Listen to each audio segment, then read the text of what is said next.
নমস্কার বন্ধুরা, আশা করি সবাই ভালো আছেন, সুস্থ আছেন। আবারও একটা নতুন পর্বে আপনাদের সবাইকে স্বাগত জানাই। আমার আজকের রেসিপি ঝিঙে পোস্ত।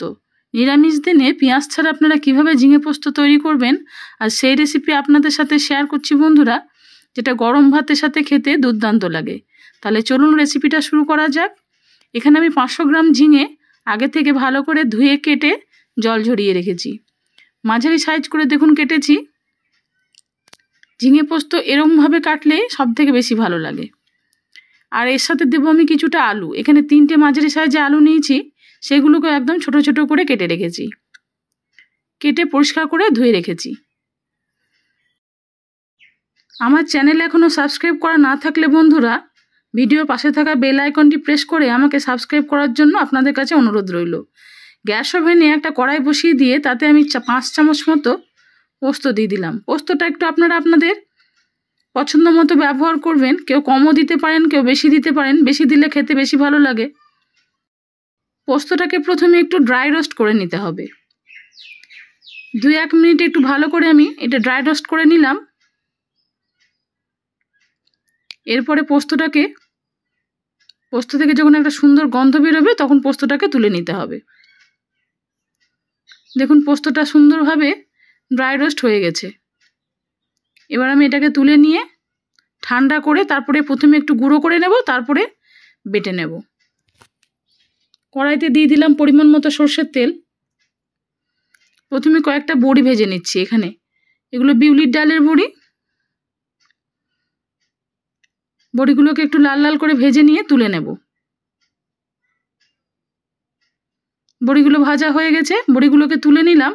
এবার ওই তেলের মধ্যেই ফোড়ন দিয়ে দিচ্ছি আমি 1/2 চামচের থেকেও কম কালো জিরে। আপনারা চাইলে এই সময় শুকনো লঙ্কা দিতে পারেন। আমি শুকনো লঙ্কা দিইনি, কারণ শুকনো লঙ্কাটা আমি বেটে দেব। এবার আলুগুলোকে দিয়ে আলুগুলোকে একটু ভালো করে ভেজে নিতে হবে। প্রায় 2-2.5 মিনিট আলুগুলোকে একটু ভালো করে ভেজে নিতে হবে ঢাকা দিয়ে। ফিরে এলাম 2-2.5 মিনিট পরে। আলুগুলোকে আরও একবার একটু নেড়ে দিলাম। এই সময় আমি দিয়ে দিচ্ছি কেটে রাখা ঝিঙেগুলো।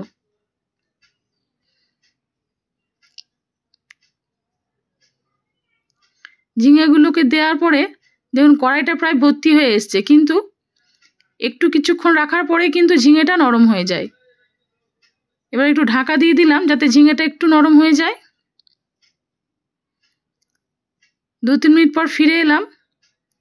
তারপরে আরও 2-1 মিনিট একটু ঝিঙেটাকে এরমভাবে একটু ভেজে নিলাম। পরিমাণ মতো লবণ দিয়ে দিচ্ছি। আর লবণ দিলে ঝিঙে থেকে জল বেরোবে, সেই জলে কিন্তু ঝিঙে আর আলুটা সেদ্ধ হয়ে যাবে। তাই ঝিঙে পোস্ততে আর এক্সট্রা জল দেওয়ার কোনো প্রয়োজন নেই। আমি 2-1 বার এরমভাবে একটু ঢাকা দিয়ে দিয়ে রান্নাটা করে নিয়ে ওপর থেকে একটু বড়ি ছড়িয়ে দিলাম। যে বড়িগুলো ভেজে রেখেছিলাম তার মধ্যে কয়েকটা একটু ভেঙে দিয়ে দিলাম, আর কয়েকটা আমি একদম গুঁড়ো করে রেখে দিয়েছি।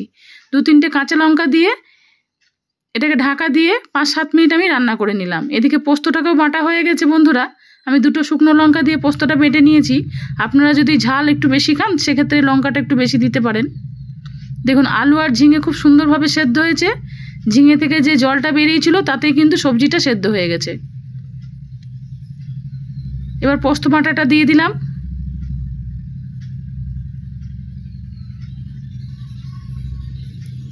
তারপরে ভালো করে এটাকে একটু নেড়ে দেব।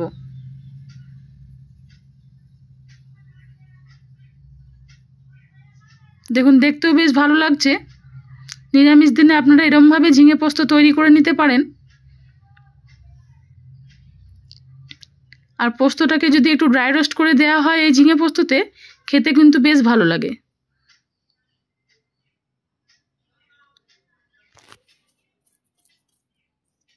আমি আর শুকনো করব না, একটু মাখো মাখো করে নামাবো।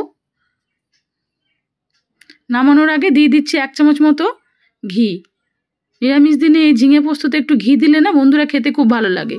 আমি সাধারণত পেঁয়াজ ছাড়া যেদিন ঝিঙে পোস্ত করি সেদিনকে ঘি দিয়েই বানাই, কিন্তু পেঁয়াজ দিয়ে ঝিঙে পোস্ত করলে সেক্ষেত্রে আবার কাঁচা তেল দিতে হবে। একটু বড়ি ভেজে রেখেছিলাম, সেটা একটু ছড়িয়ে দিলাম।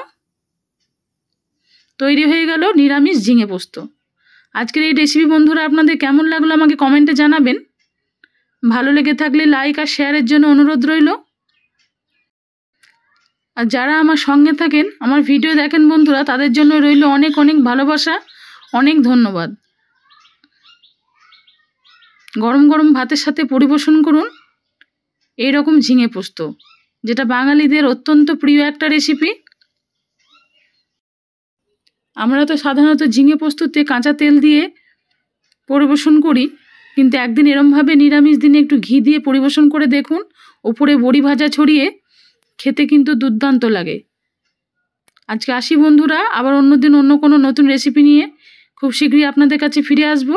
সবাই ভালো থাকুন, সুস্থ থাকুন, নমস্কার।